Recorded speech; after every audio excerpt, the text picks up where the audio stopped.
Bonjour à tous et bienvenue dans une nouvelle vidéo, dans un nouveau bilan. Aujourd'hui, on parle de l'équipe la plus virale de la Formule 1, de celle qu'on adore critiquer mais dont les succès provoquent le plus de sensations, de celle qui a de graves défaillances depuis plusieurs années mais qui a peut-être trouvé en 2023 quelques clés pour les résoudre. Cela fera partie des questions que l'on va se poser aujourd'hui. Sommes-nous face à un nouveau Ferrari, le bon Ferrari? Peut-on y croire?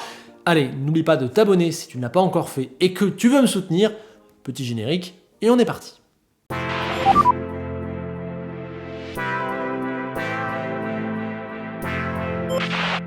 Chez Ferrari, on doit toujours viser le titre. Cependant, avec les circonstances de 2022, la fin de saison poussive, l'écart monstre qui s'était creusé vis-à-vis de Red Bull et la nécessaire remise en ordre de l'équipe après des années de dysfonctionnement, ce qui a mené cet hiver au départ de Mattia Binotto, on savait que c'était pas réaliste de leur demander de choper le titre. Sportivement, il fallait juste faire du mieux possible, embêter Red Bull, prendre éventuellement quelques victoires le mieux possible, gérer aussi le retour de Mercedes, voire d'autres équipes, et viser en gros la deuxième place, quoi. Le plus important, c'était en coulisses où il fallait assainir à la fois la voiture, dont le concept comportait encore quelques zones d'ombre, mais surtout l'équipe, la structure qui est défaillante depuis tant d'années. Fred Vasseur avait devant lui le plus gros défi de la grille. On sait à quel point Ferrari est unique, parfois, souvent, pour le pire. Là, il avait pour objectif de faire de cette équipe une grande équipe à nouveau. C'est le plus dur en F1. Ça ne se ferait pas en un an, on lui demandait pas ça, mais on voulait qu'il se pose, qu'il pose ensuite ses premières bases et que les choses commencent à évoluer dans le bon sens. On voulait voir cette année la bonne direction impulsée par son management. Charles Leclerc lui avait réalisé une très bonne saison en 2022, mais ça avait malheureusement très mal fini. On se rappelle des abandons alors qu'il était en tête et de cette deuxième partie de saison où ses espoirs s'étaient un petit peu écroulés. En 2023, il devait donc tourner cette page-là et être le plus fort possible en continuant de dominer Sainz, en restant dans le groupe des tout meilleurs pilotes de cette grille et en gommant au maximum les quelques manquements, les quelques erreurs qu'il continue de faire parfois et qui l'empêchent d'être pleinement considéré comme un gars de l'égal de Verstappen, on va dire. Et en vrai, il n'y a pas plus à dire vu qu'on est en présence d'un pilote maintenant confirmé, performance pure, le moins d'erreurs possible, prendre en maturité, faire du Charles Leclerc 3.0 peut-être. Topo différent pour Sainz qui s'était souvent senti mal à l'aise dans la Ferrari et qui donc devait trouver des clés pour mieux s'en sortir, bien qu'il ait toujours cette faculté à être présent, à être assez propre et à prendre des gros points, ce qui fait qu'il s'en sort pas trop mal sur la photo finale, au moins comptablement. Jusque-là, il n'avait jamais montré le niveau de performance des monstres de ce plateau et on voulait savoir s'il en avait les capacités.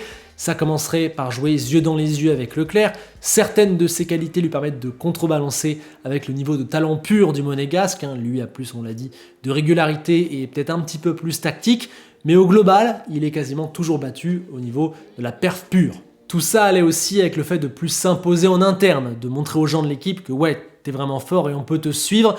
On sait aussi que son clan est assez influent, parle beaucoup, est très présent, que Vasseur arrivait tout juste. Bon, il y avait un truc à construire, on va dire, plus entre Sainz et Ferrari. Tout ça évidemment avec la question du contrat qui se termine à la fin de saison 2024. En gros, s'il veut compter plus à la fois chez Ferrari, à la fois en F1 et à la fois tout court dans l'histoire de ce sport, ça passait par une grosse saison 2023 où il pète des paliers, où vraiment il montre qu'il est très fort. Ferrari a démarré la saison en étant retenu malheureusement par quelques petites choses, par quelques petits détails. On a un Sainz qui marque des points importants, mais qui accuse pour l'instant un petit retard en performance, et un Leclerc qui abandonne sur problème moteur dès Bahreïn alors qu'il s'apprêtait à monter sur le podium, et du coup il prend aussi 10 places de pénalité sur la grille à Jeddah pour ça.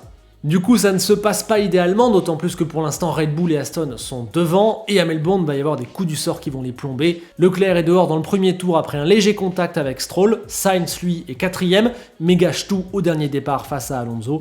Une fois les 5 secondes appliquées, il est 12ème, pas de points. Pour l'instant, 4ème force du plateau est donc plombée par ces quelques coups du sort. Ferrari va mieux à Bakou, circuit qui lui correspond sûrement mieux. Leclerc signe les 2 pole positions, il termine 2ème du sprint, 3ème du Grand Prix, impossible de faire mieux. Sainz lui fait 2 fois 5ème, Mercedes n'est que 14 points devant au constructeur. Bon, ouf, c'est mieux. Malheureusement à Miami, Leclerc se met dans le mur en Q3 et surtout en course on voit les grosses difficultés de la voiture puisqu'il va avoir du mal à s'extirper du peloton et Sainz lui ne joue pas avec les tout meilleurs. Voilà, il n'y a pas de secret, ça va pas encore très bien, c'est vraiment la quatrième puissance. Ce sera aussi le cas à Monaco où en plus va y avoir du gâchis. On ne prévient pas Leclerc que Norris arrive derrière lui dans le tunnel et du coup il perd le bénéfice de sa 3e place en qualif. Sainz lui fait une erreur derrière Ocon et à l'arrivée de la pluie tout le monde tergiverse un peu. Ce ne sont que des décevantes 6e et 8e place à l'arrivée. Derrière, même si Sainz est en première ligne à Barcelone, ce sont toujours un peu les mêmes soucis puisqu'il va glisser lors de la course et terminer seulement 5e. Leclerc, lui, n'a pas reconnu sa voiture en qualif, il est 19e sans comprendre pourquoi et le dimanche ne remonte qu'à la 11e place. Ça continue au Canada, l'équipe n'écoute pas le monégasque en qualif sous la pluie et il sort en Q2. Le lendemain, les deux voitures remontent devant le peloton, mais derrière les 3 top teams, pas de podium. C'est mieux ponctuellement en Autriche, où Aston commence à chuter, où Mercedes, ça y est, on peut commencer à les concurrencer, et où Leclerc signe le 2e podium de la saison. Le souci, c'est qu'il y a l'arrivée soudaine de McLaren, qui va les faire replonger un petit peu, et il y a une période un peu moins bonne qui s'ouvre. Pour ne rien arranger, une mauvaise décision stratégique va les mettre dans le mal à Silverstone, où ils terminent que 9e et 10e, et ils seront aussi bien distancés du paquet de tête en Hongrie. À la mi-saison, Ferrari est la claire 4e force, hormis les sursauts de Bakou et de Spielberg, et on commence à se poser des questions sur le fond, sur le concept de la voiture. Est-ce qu'on n'aurait pas atteint sa limite? Est-ce qu'il ne faudrait pas commencer à faire une révolution, à tout changer? Mais c'est là, au prix aussi de plusieurs évolutions apportées de temps en temps, qu'une meilleure période va s'ouvrir. Au pied du podium dans le sprint à Spa, Leclerc monte dessus le lendemain. Bon, c'est pas parfait puisque Sainz a abandonné après un contact dans le premier virage, mais c'est mieux cependant. Va falloir retirer Zandvoort de l'équation, à la fois parce que Leclerc se foire en se crachant en Q3, mais aussi parce que le lendemain, il n'y avait pas les pneus dans les stands, il abandonne finalement à cause de dégâts. Sainz, lui, passe finalement à travers de tous les ennuis, mais ne termine entre guillemets que 5e. C'est déjà ça, mais Ferrari espère faire un peu mieux. En tout cas, ce Grand Prix ne traduit pas vraiment la vraie forme de l'équipe, puisqu'en vrai, il y a du progrès et on va le voir dès Monza où Sainz prend une magnifique pole, Leclerc lui est 3e, ça entoure Verstappen, le niveau est là, bon certes bien aidé par la vitesse de pointe qui est leur grand point fort, le néerlandais va finir par gagner devant Perez, mais Ferrari va offrir l'une des batailles de la saison en laissant ces deux pilotes se battre devant les tifosi, bien maîtrisé, beau résultat, ça fait plaisir, c'est très bien, Ferrari est repassé 3e du championnat et ouvre une très bonne période, c'est cool.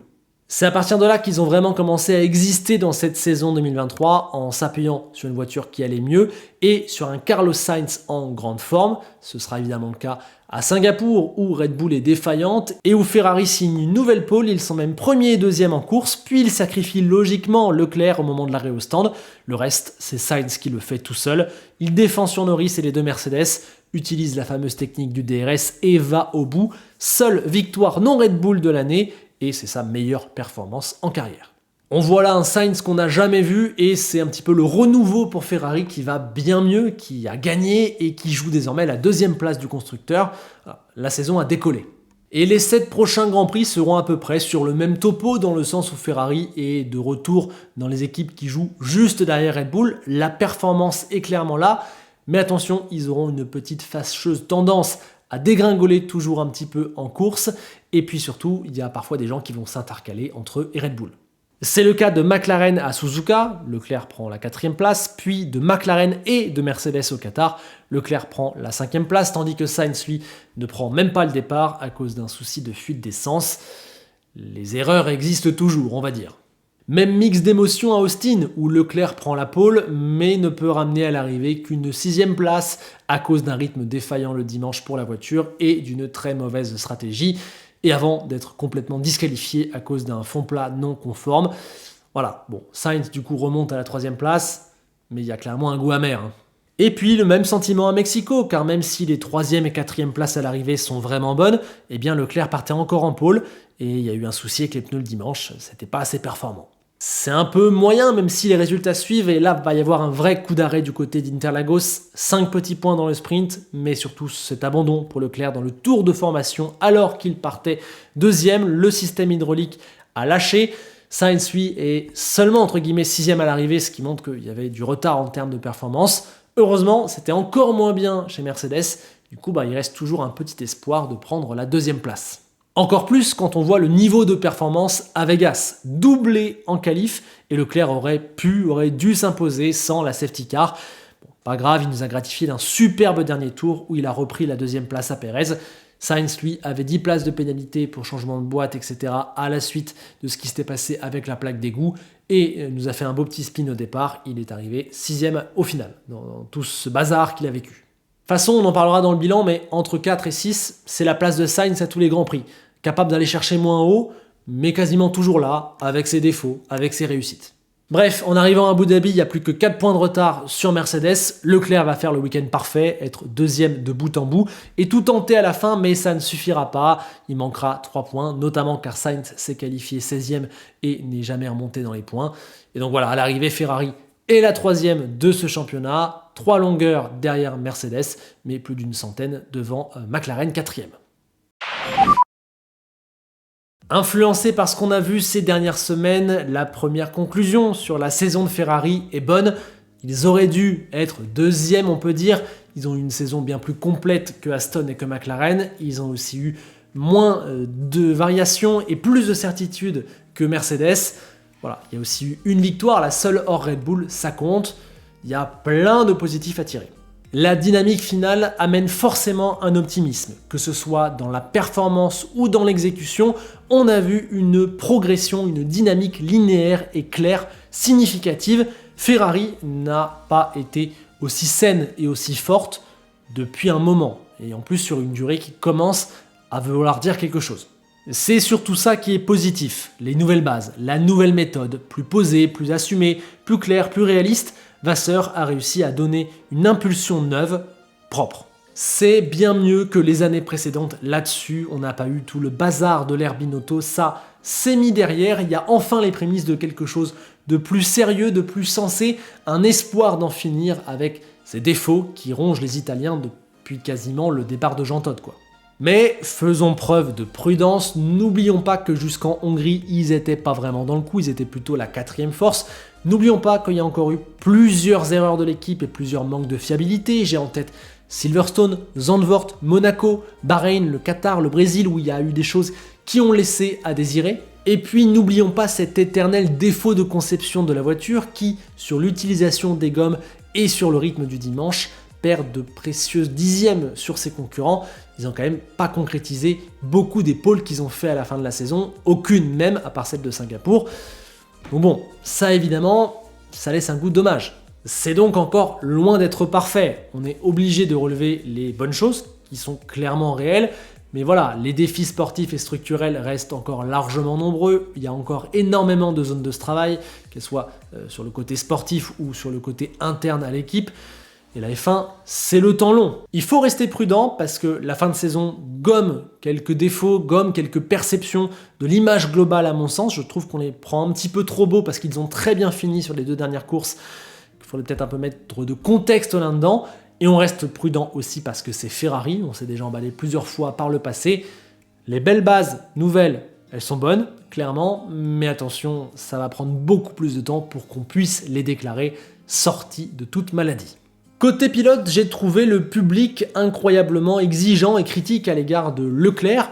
Bon, on peut dire qu'il fait une moins bonne saison qu'en 2022 vu les circonstances, mais concrètement pour moi, il est l'un des 5 meilleurs pilotes de 2023.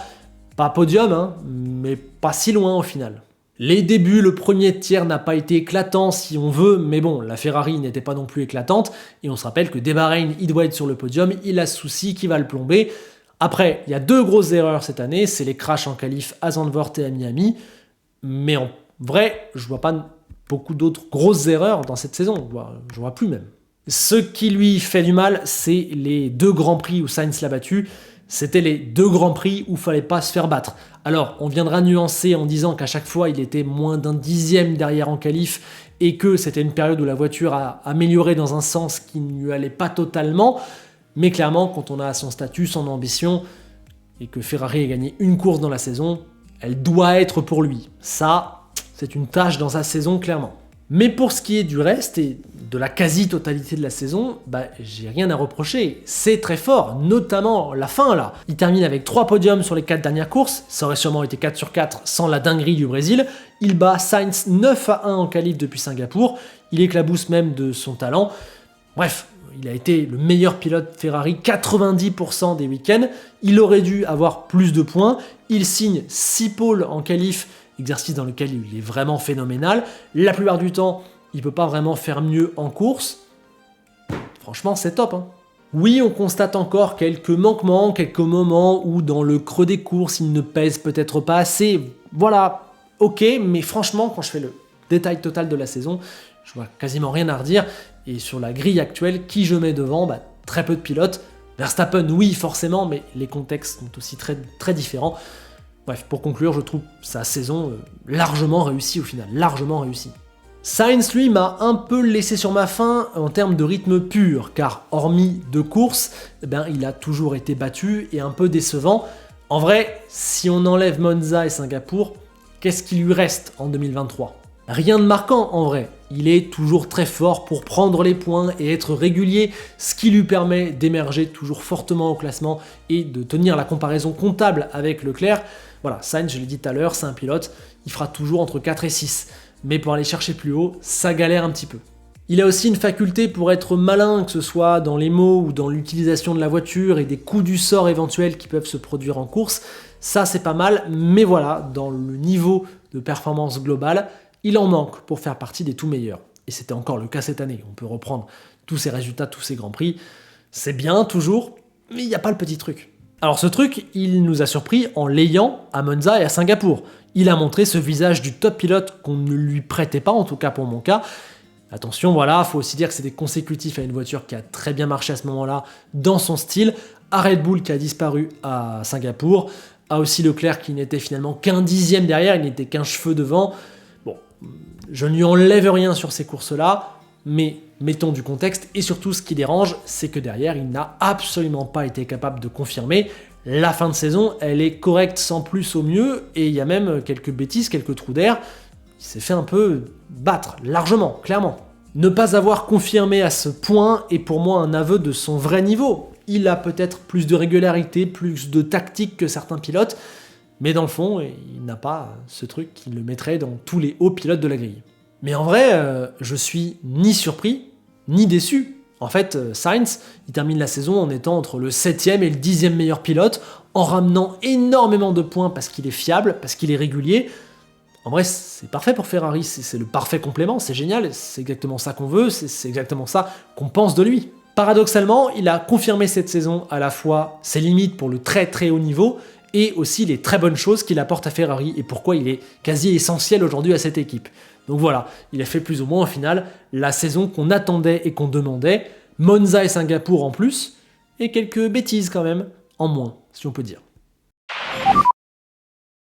Avec tout ce qu'on vient de dire, il est clair qu'on attend Ferrari en 2024, non pas pour concurrencer Red Bull, vu l'écart qu'il y a, c'est un objectif absolument irréaliste, mais pour continuer de poser les bonnes pièces dans le bon sens et pour reprendre cette bonne fin de championnat sur laquelle elle a terminé. Ce sera l'année 2 pour Vasseur, il aura plus de marge de manœuvre, plus d'incidence sur la construction de la voiture, mais aussi plus d'attente et de pression. Il ne peut y avoir d'accro ou encore moins de retour en arrière. L'assainissement doit continuer en interne, la méthode doit continuer de se perfectionner avec cette écurie qui est plus propre, la performance de la voiture, elle doit continuer d'aller de l'avant en gommant progressivement les gros défauts qu'elle peut avoir par moment. Bref, il faut garder ce cap et aller que de l'avant. Pour les pilotes, année charnière car ils sont en fin de contrat normalement fin 2024, mais on parle beaucoup en ce moment d'une prolongation signée cet hiver. Ça me paraît très logique, avec un contrat plus gros et plus long pour Charles Leclerc, ça aussi ça me paraît très logique. On aura l'occasion d'y revenir si jamais ça se fait. Sur la piste, l'an prochain, ils devront continuer de donner le meilleur d'eux-mêmes, de prendre les meilleurs résultats possibles, en ajoutant un niveau moyen un peu meilleur pour l'un, et du chien, du Verstappen pour l'autre, si je peux un peu schématiser comme ça. Et voilà, maintenant c'est à vous de me donner votre avis sur cette saison 2023 de Ferrari, et ce que vous avez pensé de ces deux pilotes notamment, comment estimez-vous Leclerc, Sainz, Vasseur, comment voyez-vous l'avenir? Avez-vous confiance en Ferrari? Ou est-ce que peut-être on se leurre un peu avec ces dernières courses? J'ai hâte de vous entendre là-dessus, comme tous les soirs. L'espace commentaire vous revient. Et avec tout ça en avance, il ne me reste plus que 2 bilans à faire en cette saison. C'est quand même encore un peu de boulot, donc je vais y retourner. Je vous laisse avec un Enzo Ferrari qui aime bien aussi tirer ses propres bilans vous l'avez remarqué dans cette série de vidéos, et il constate donc que son équipe n'a quitté le top 3 du constructeur que 3 fois sur les 15 dernières années, ce qui est énorme. Bon, on lui signalera que dans les 15 ans, il n'y a pas un seul titre. C'est pas grave. À demain.